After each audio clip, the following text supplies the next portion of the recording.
Hello students, class 9th. Today I am telling you the second chapter of political science. What is democracy और why democracy? Democracy क्या है और democracy क्यों जरूरी है देश के लिए? In the chapter 1 we read many stories, कई सारी stories हमने पढ़ी from different part of the world. संसार के कई हिस्सों से हमने कई कहानियाँ पढ़ी. थ्रू दीज स्टोरी, इन कहानियों के माध्यम से वी डिस्कस वेरियस गवर्नमेंट, हमने कई विभिन्न प्रकार की सरकारों के बारे में एंड ऑर्गेनाइजेशन संगठनों के बारे में स्टडी किया. We call some of the democracy, इनमें से हम कुछ देशों को डेमोक्रेसी कह सकते हैं. Other way describe as non democratic, और जो अन्य तरीके थे वो नॉन डेमोक्रेसीज कहलाते हैं.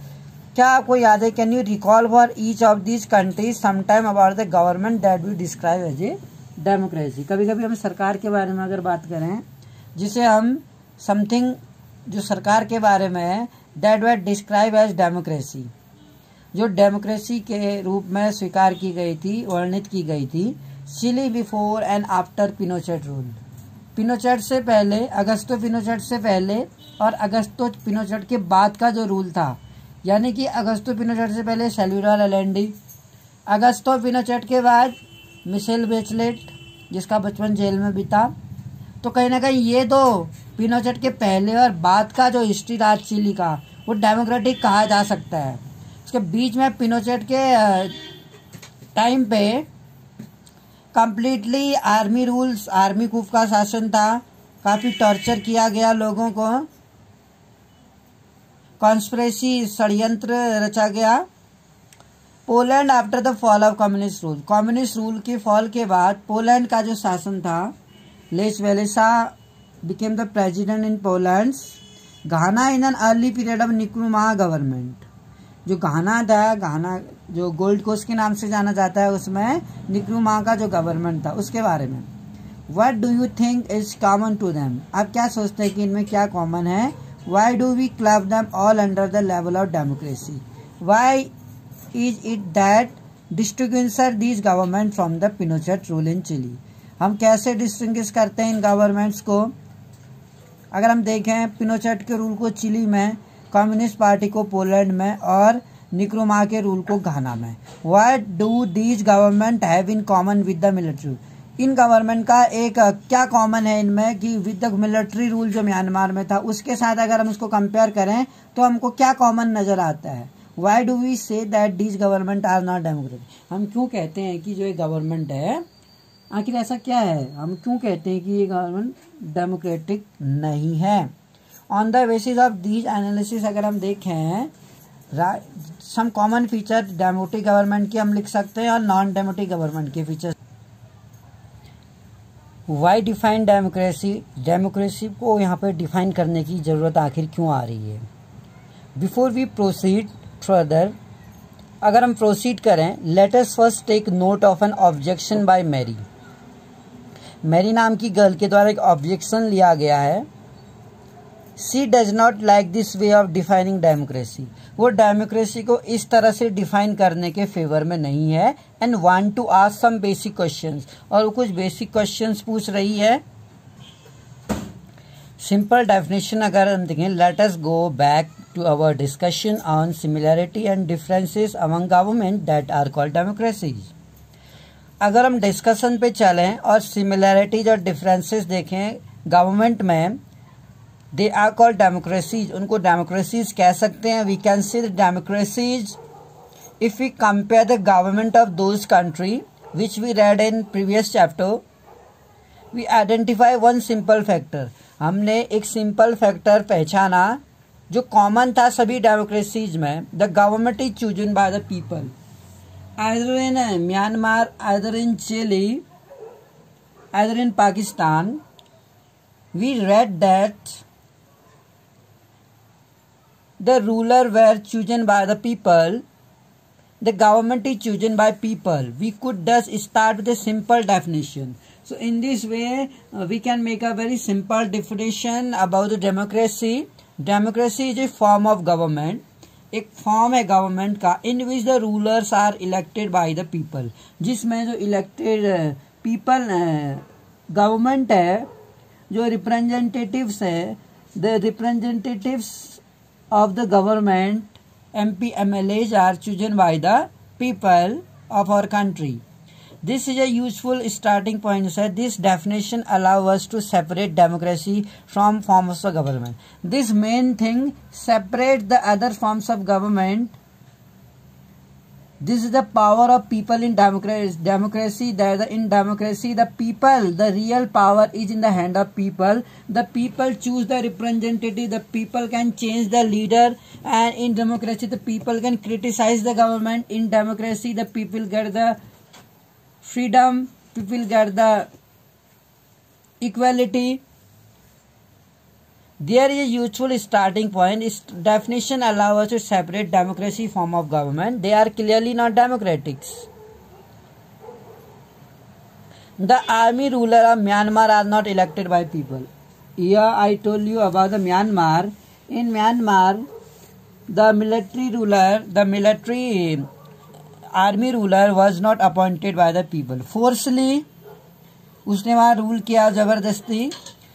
Those who happen to be control of the army become the ruler of the country. और आखिरकार वो ruler बना of the country and people have no say in the decision.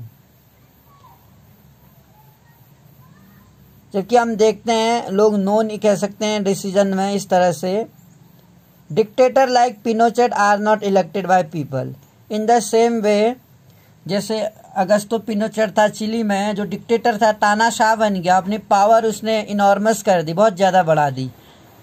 पिनोचेट भी पीपल के द्वारा इलेक्ट नहीं होता. इससे पहले जो सैल्वाडोर एलेंडे की गवर्नमेंट थी वो जरूर पीपल के द्वारा इलेक्ट थी डेमोक्रेटिक में. This also applies to monarchies. ये चीज़ मोनार्चीज में भी अप्लाइड होती है. The king of Nepal and Saudi Arabia. अगर हम नेपाल के राजा की बात करें या सऊदी अरेबिया के रूलर्स की, not because the people have chosen them to do so but because they happen to be born in the royal family. People उन्हें चुनती नहीं है, वो इसलिए चुने जाते हैं क्योंकि वो एक रॉयल फैमिली शाही परिवार में जन्म लेते हैं. और नेपाल और सऊदी अरेबिया में राजा का बेटा ही राजा बनता था. This simple definition is not adequate. ये जो सिंपल डेफिनेशन है यही पर्याप्त नहीं है, एडुकेट नहीं है. इट रिमाइंड अस, या हमें याद दिलाता है that democracy is a people's rule. Democracy में लोगों का शासन होता है. If we use this definition in unthinking manner, बिना कल्पना के अगर हम उसको डेफिनेशन को लेते हैं, we would end up calling almost every government that hold an election. हर डेमोक्रेटिक गवर्नमेंट में इलेक्शंस होते हैं. In democratic government, in democratic country, the election are held after the gap of 5 years. The people choose their representatives. The would be a misleading as we shall find out in chapter 4 में. every government contemporary world में democratic जो कहलाता है, if it is not so, that is why we need to carefully distinguish between a government that is democratic. और हमें clearly distinguish करना आना चाहिए. We should know to clear the countries whether the country is democratic और not democratic, either pretend to be one, या वो democratic होने का एक बहाना करता है, दिखावा करता है, डेमोक्रेटिक कंट्री होने का दिखावा करता है. We can do so by understanding each word in this definition carefully, spelling the features. हमें क्लियरली ये आना चाहिए. We should clearly know the clear definition of democratic country. In clear signing clearly we can say that yeah, definitely that country is a democratic country. Features of democracy की अगर हम बात करें, we have started with a simple definition. हमने simple definition के साथ start किया था. Democracy is a form of governments which the rulers are elected by the people. In a democratic country, the rulers, the government's members are elected by the people. लोगों के द्वारा चुने जाते हैं. गवर्नमेंट्स के जो रूलर्स होते हैं, सरकार चलाने वाले शासक. This raise many question. ये कई सारे क्वेश्चंस प्रश्न उठता है. Who are the rulers in the definition? Rulers आखिर कौन है? Who are the rulers? Who rule in the country? It means if the people choose the rulers, then the questions rise that who are the rulers? Which official must be elected by any governments to be called a democracy? Which officials, कौन से जो officials हैं जो सरकार चलाते हैं, must be elected by any government to be called democracy.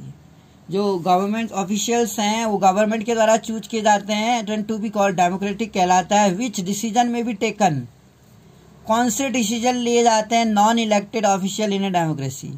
जो non elected है ऑफिशियल्स है, अधिकारी है, या जो सरकारी नहीं है नॉन ऑफिशियल, उनके द्वारा आखिर कौन से डिसीजन लिए जाते हैं। नॉन इलेक्टेड ऑफिशियल्स हैं जो, एक तो इलेक्ट ऑफिशियल्स हैं सरकारी अधिकारी, उनको कौन चूज करता है, गवर्नमेंट उनको चुनती है डेमोक्रेसी में। यानी कि जो रूल करते हैं वो क्या करती हैं, ऑफिशियल्स को चुनती है, यानी जो परमानेंट मेंबर्स होते हैं सरकार में 60 ईयर्स तक। और एक होते हैं non officials, non official elected official हैं डेमोक्रेसी में। What kind of election constitute, किस तरह के इलेक्शन होते हैं कॉन्स्टिट्यूट में, democratic elections. What condition must be fulfil, कौन से कंडीशंस होनी चाहिए डेमोक्रेटिक कंडीशन में इलेक्शंस के लिए। Which conditions are required in a democratic for the fair election. What kind of election constitute a democratic elections, and what type of conditions should be there? Who are the people who can elect the rulers or get elected as a ruler? Who are the people? आखिर वो कौन लोग हैं who can elect the rulers, जो rulers को elect करते हैं, और get elected as a ruler, और यहाँ रूलर के रूप में इलेक्ट होते हैं। कौन रूलर्स को चुनते हैं और कौन लोग रूलर्स के रूप में इलेक्ट होते हैं, किसके द्वारा चुना जाता है और कौन चुने जाते हैं। Should they include every citizen on the equal basis?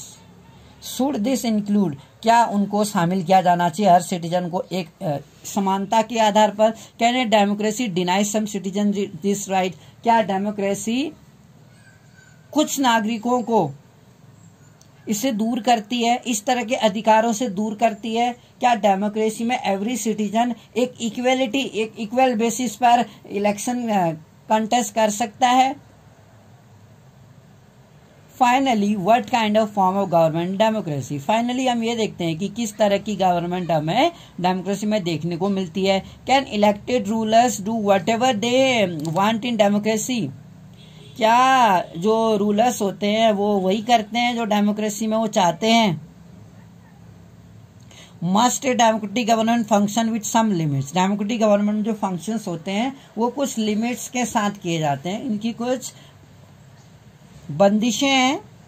Is it necessary for a democracy to respect some rights of citizen, क्या एक नेसेसरी है कि डेमोक्रेसी में जो राइट्स हैं सिटीजन के उनका रिस्पेक्ट किया जाना चाहिए। मेजर डिसीजन बाय इलेक्टेड जो लीडर्स है इन Pakistan, general Parvez Musharraf lead A military coop.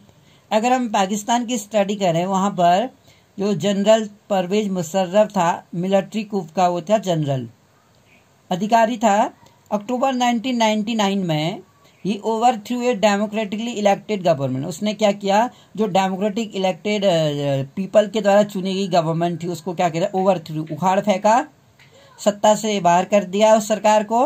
And declared himself, और अपने आप को देश का चीफ एग्जीक्यूटिव, कार्यपालिका जो है वो घोषित कर दिया, सुप्रीम कमांडर डिक्लेयर किया अपने आप को। Later he change his designation to president, और उसके बाद उसने जो अपना पोस्ट डेजिग्नेशन पद था प्रेसिडेंट के रूप में वो पाकिस्तान में रूल करने लगा। एंड इन 2002 में हेल्ड ए रेफरेंडम, उसने एक आदेश जो रेफरेंडम जारी किया इन द कंट्री की, ग्रांटेड हिम 5 ईयर एक्सटेंशन, 5 साल के लिए उसने अपना ये रेफरेंडम एक्सटेंशन कर दिया।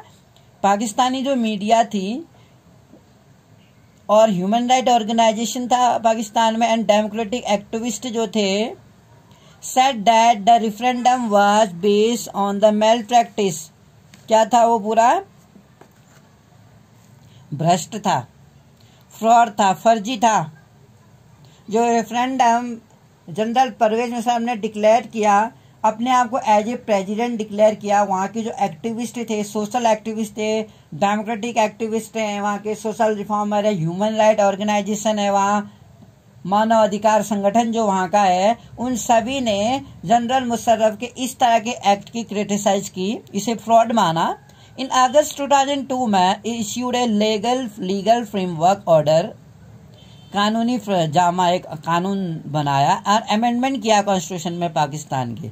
इस ऑर्डर के according the president can dismiss the national and provisional assembly, जो नेशनल और प्रोविजनल असेंबलीज थी वहां की सभाएं, उसको डिसमिस कर सकता था president. The work of civilian cabinet जो था, जो सिविलियन कैबिनेट का वर्क था वो नेशनल सिक्योरिटी काउंसिल को सुपरवाइज ऑब्जर्व करना था, which is dominated by military officer, जो किसके अधिकार में थी, मिलिट्री ऑफिसर के अधिकार में थी।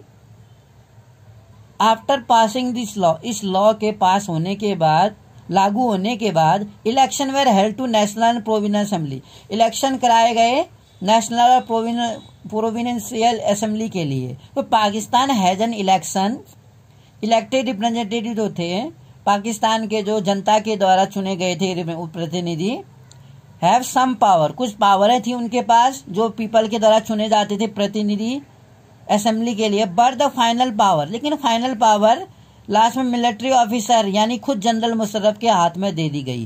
क्लियरली ये कई सारे रीजन है कि why Pakistan under general Musharraf should not be called a democratic. Pakistan जो एक जनरल मुशर्रफ के अंडर चल रहा था, क्यों हमें एक पाकिस्तान को डेमोक्रेटिक कंट्री नहीं कहना चाहिए। But this was, let us focus on one of these. Can we say that rulers are elected by the people in Pakistan, क्या हम कह सकते हैं कि जो रूलर्स हैं वो पीपल के द्वारा इलेक्ट होते हैं पाकिस्तान में? नॉट क्वाइट, पूरी तरह से नहीं। पीपल में have elected their representative to the national and provincial assembly, हालांकि पीपल अपने प्रतिनिधि को नेशनल और प्रोविंशियल असेंबली के लिए चुन सकते थे। But these elected representative were not really the ruler, लेकिन जो रिप्रेजेंटेटिव थे जिन्हें पीपल चूज करके भेजती थी नेशनल असेंबली में, ये देखा गया कि उनके पास तो पावर थी नहीं, वो रियल रूलर तो थे ही नहीं, वो तो जनरल परवेज मुशर्रफ के अंडर काम करते थे। They can not take the final decision, उनको फाइनल डिसीजन लेने की परमिशन नहीं थी। The power to take final decision rested with army officer, जो आर्मी अधिकारी थे यानी खुद जो जनरल परवेज मुशर्रफ था उसको ये पावर थी कि वो फाइनल डिसीजन ले सके। And none of them were elected by the people, और इसके अलावा किसी को भी पीपल इलेक्ट नहीं कर सकते थे। This happen in many dictatorship and monarchy, ऐसा कई सारी तानाशाही और मोनार्ची राजतंत्र में ऐसा देखा जाता है जो formally have an elected parliament, हालांकि उनके पास एक इलेक्टेड पार्लियामेंट होती है जैसे कि नेपाल में भी थी, and government, but the real power is in those who are not elected, real power उनके हाथ में होती है जो रियल इलेक्टेड नहीं होते हैं। इन द प्रीवियस चैप्टर में we read about the role of USSR, USSR का रोल हमने देखा था जो कम्युनिस्ट पोलैंड में था, जहां पोलैंड की गवर्नमेंट में यूएसएसआर का इंटरफियर था, दखल था। That of the US in contemporary Iraq, और ऐसे इराक में सद्दाम हुसैन को अपनी सत्ता से बेदखल करने में यूएस का रोल था। यूएस चाहती थी कि वहां डेमोक्रेसी स्टैब्लिश हो। Here the real power was with some external power थी, not with locally elected representative, locally elected representative के हाथों में कोई पावर नहीं थी। This can not be called people's rule, इसको पीपल्स का रूल नहीं कहा जा सकता, लोगों का शासन इसे नहीं कहा जा सकता, जहां पर हमारे द्वारा चुने गए जो रिप्रेजेंटेटिव हैं उनको रियल पावर न दी जाए, उनको डिसीजन लेने की पावर नहीं दी जाए, बल्कि उन लोगों को पावर दी गई जिन्हें पीपल्स के द्वारा इलेक्ट नहीं किया गया। तो ऐसी कंट्रीज को डेमोक्रेटिक नहीं माना जा सकता। This give us the first feature in a democratic democracy, final decision making power बनाता है must rest with the elected by the people. Fair and free electoral competitions की अगर हम बात करें, इन चाइना, अगर चाइना की बात करें, elections are regularly held after the 5 years, हर 5 साल में चाइना में इलेक्शन होते हैं कंट्रीज पार्लियामेंट के लिए। कॉल क्वांगो रेनमिन डाई वाई डाई, यानी कि शॉर्ट में ये चाइनीज लैंग्वेज में है। नेशनल पीपल कांग्रेस, वहाँ की पार्लियामेंट का नाम है national people Congress NPC. National people Congress has the power, और नेशनल पीपल कांग्रेस के लिए जो चुनाव होते हैं हर 5 साल में, उनके पास ये पावर है कि वो अपना एक प्रेसिडेंट अपॉइंट करे देश के लिए। इट हैज़ नहीं हेल्दी, और ये नेशनल पीपल कांग्रेस है उसमें 3000 करीब मेंबर्स हैं, elected from all over the China, पूरे चाइना से, ऑल ओवर द चाइना से 3000 मेंबर इस जो वहाँ की पार्लियामेंट है नेशनल पीपल कांग्रेस, इसके लिए चुने जाते हैं 3000 मेंबर, और वो मिलके अपना एक प्रेसिडेंट चुनते हैं। Some member are elected by the army, इसमें कुछ मेंबर आर्मी के द्वारा भी इलेक्ट किए जाते हैं। बिफोर कंटेस्टिंग इलेक्शन, चुनाव लड़ने से पहले a candidate need the approval of China communist party. China में एक ही पार्टी है जिसका नाम है चाइना कम्युनिस्ट पार्टी। तो इस पार्लियामेंट के लिए मेंबर बनने के लिए चाइना कम्युनिस्ट पार्टी की अप्रूवल परमिशन लेनी पड़ती है। बिना चाइना कम्युनिस्ट पार्टी के अप्रूवल के आप नेशनल पीपल कांग्रेस के लिए चुनाव नहीं लड़ सकते हैं। और आप चुनाव नहीं लड़ सकते हैं तो डेफिनेटली आपके पास पावर नहीं है। अप्रूवल अगर नहीं मिलता है आपको चाइना कम्युनिस्ट पार्टी का, ओनली दोज, और अप्रूवल किन्हें मिलता है चुनाव लड़ने के लिए? अप्रूवल वो नहीं मिलेगा जो चाइना कम्युनिस्ट पार्टी का मेंबर होगा, यानी कि आपको चाइना कम्युनिस्ट पार्टी का मेंबर बनना पड़ेगा। आप उसी पार्टी से चुनाव लड़ेंगे, अलग से आपकी कोई पार्टी नहीं होगी। बल्कि if you want to contest the election in China, first of all you will become a member of China communist party, and after the approval of China communist party you are able to contest the election in the China. Small parties जो होती हैं China, और 8 smaller जो party allied to it were allowed to contest election, और 8 छोटी पार्टियां इसके साथ साथ हैं आज की डेट में। 2003 में the government is always form by communist party, और जो गवर्नमेंट बनती है हमेशा यहाँ पे, चूंकि एक ही पार्टी है रूल में पावरफुल जो है, जिसका अप्रूवल लेना पड़ता है कॉन्टेस्ट चुनाव करने के लिए, तो चाइना कम्युनिस्ट पार्टी का ही क्या बनती, गवर्नमेंट बनती यहाँ पे हमेशा। सिंस क्योंकि एक ही पार्टी है और बिना इसके अप्रूवल के आप चुनाव भी नहीं लड़ सकते हैं यहाँ पर, चाइना है ओनली। तो जहाँ ओनली वन पॉलिटिकल पार्टी है और लोगों के पास चॉइस भी नहीं है, तो आप सोच सकते हैं कि हम चाइना को एक डेमोक्रेटिक कंट्री कैसे कह सकते हैं। How can we say that China is a democratic country where the people have no choice, क्योंकि डेमोक्रेटिक कंट्री मतलब मोर देन 2 पॉलिटिकल पार्टीज होनी चाहिए, यानी जितनी चाहे उतनी पॉलिटिकल पार्टी हो डेमोक्रेटिक गवर्नमेंट में, तो लोग चाहे कितनी भी पॉलिटिकल पार्टी बना सकते हैं, क्योंकि चाइना में दूसरी पार्टी बनाना अलाउड ही नहीं है। सिंस अगर हम बात करें इंडिपेंडेंस 1960, अगर मैक्सिको की बात करें, hold election after 6 years, Mexico में क्या होता है हर 6 ईयर्स में इलेक्शन होते हैं प्रेसिडेंट के। The country has never been under a military, और मैक्सिको एक ऐसा कंट्री रहा है जो ना कभी मिलिट्री के अंदर रहा, ना डिक्टेटर के, ना ही वहाँ तानाशाही रही। But Until 2000 every election was won by, her election जो मैक्सिको में लड़ा गया था ये देखा गया पार्टी कॉल पीआरआई के द्वारा ही। हर जो इलेक्शन कभी भी 6 ईयर्स के बाद होता था पीआरआई पार्टी के द्वारा ही इलेक्शन लड़ा गया। ना यहाँ कभी डिक्टेटरशिप देखी गई, ना यहाँ आर्मी रूल देखा गया, तो ना तानाशाही थी वर्ग जबरदस्ती वो करना तानाशाह बनना, और ना आर्मी रूल करना। फिर भी एक ही पार्टी का चुनाव लड़ना और जीतना काफी स्ट्रेंज करता है। चलिए देखें इसके पीछे क्या राज है। अपोजिशन पार्टी जो थी, विपक्षी पार्टी, डिड कंटेस्ट इलेक्शन, वो भी इलेक्शन लड़ती थी, but never manage to win, लेकिन कभी जीत ही नहीं पाई। अब कारण क्या रहा कि अपोजिशन पार्टी को भी चांस मिल रहा है लड़ने का चुनाव, लेकिन वो जीत नहीं पाई। द पीआरआई नोन, क्योंकि जो पीआरआई थी, PRI was known to use many dirty tricks, कई सारे गंदे हथकंडों के लिए, गंदे तरीकों के लिए जानी जाती थी। जो चुनाव जीतने के लिए वो करती थी, कई गंदे तरीके अपनाती थी वो चुनाव जीतने के लिए पीआरआई पार्टी मैक्सिको में। तो क्या गंदे तरीके थे? All those who were employed in government office, वो सभी लोग जो गवर्नमेंट ऑफिस या सरकारी कर्मचारी थे, had to attend its party meeting, उनको सरकार की जब भी पार्टी मीटिंग होती थी वहां जाना होता था, और सभी सरकारी कर्मचारियों को इसी पार्टी को वोट देना होता था, ये कंपलसरी था। टीचर जो थे गवर्नमेंट स्कूल के, उनको टीचरों को ये बताया जाता था कि वो पेरेंट्स को फोर्स करें कि पीआरआई पार्टी को ही वोट दें। अगर ऐसा नहीं करेंगे शायद हो सकता था कि वो बच्चों को फेल कर देते। तो गवर्नमेंट स्कूल के टीचरों को गवर्नमेंट के द्वारा ये ऑर्डर दिया जाता था कि वो गवर्नमेंट स्कूल के बच्चों को, उनके पेरेंट्स को पीआरआई पार्टी को वोट देने के लिए मजबूर करें। इस तरह के ट्रिक्स अपनाए जाते थे। आप सोचेंगे, काफ़ी आपको सरप्राइज फील हो रहा होगा कि एक पार्टी ऐसे तरीके भी अपना सकती है कि किसी को फोर्स करे वोट देने के लिए। मीडिया लार्जली इग्नोर, और जो मीडिया थी वहाँ की वो लार्जली उसको क्या किया जाता था, इग्नोर किया जाता था इस एक्टिविटीज और अपोजिशन।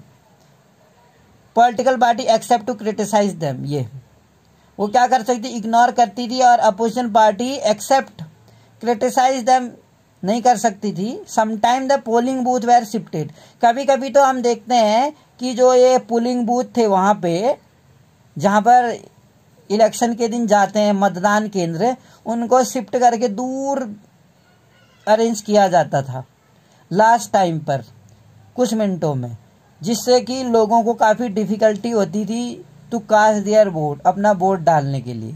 10 किलोमीटर अगर फार कर दिया तो जो सीनियर लोग हैं वो तो नहीं जा सकते। The old people could not go for casting the vote in favour of their leader.